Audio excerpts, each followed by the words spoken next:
आझादनगर दुर्घटनाग्रस्त परिसराची आमदार ॲड. निरंजन डावखरे यांची पाहणी, मृत बालकाच्या कुटुंबियांची भेट घेऊन तातडीच्या मदतीची मागणी.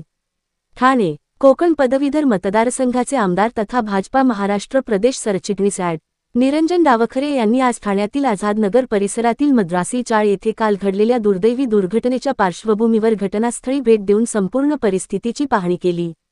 यावेळी दुर्घटनेत मृत्यू झालेल्या 12 वर्षीय बालकाच्या कुटुंबियांची भेट घेऊन त्यांचे सांत्वन केले तसेच जखमींच्या प्रकृतीची माहिती घेतली. ही चाळ सुमारे 25 ते 30 वर्षे जुनी असून पहिल्या मजल्यावरील गॅलरीचा भाग अचानक कोसळल्याने ही दुर्घटना घडली.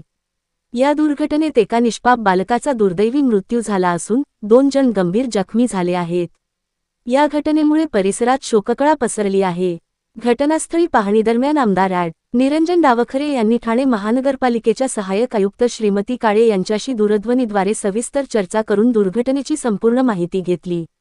जखमींना तातडीने सर्वोत्तम वैद्यकीय उपचार मिळावेत, मृत बालकाच्या कुटुंबाला शासनाकडून योग्य ती आर्थिक मदत द्यावी तसेच या दुर्घटनेची सखोल चौकशी करून जबाबदारांवर आवश्यक कारवाई करण्यात यावी, अशी मागणी त्यांनी प्रशासनाकडे केली. यावेळी परिसरातील धोकादायक आणि जीर्ण इमारतींचे तातडीने संरचनात्मक लेखापरीक्षण, स्ट्रक्चरल ऑडिट करून आवश्यक ती उपाययोजना करण्यात यावी, जेणेकरून भविष्यात अशा दुर्घटना टाळता येतील, अशीही भूमिका त्यांनी मांडली. दुर्घटनाग्रस्त कुटुंबाच्या दुःखात आपण पूर्णपणे सहभागी असून त्यांना न्याय आणि आवश्यक मदत मिळवून देण्यासाठी सातत्याने पाठपुरावा करू, असा विश्वास आमदार ॲड. निरंजन डावखरे यांनी व्यक्त केला.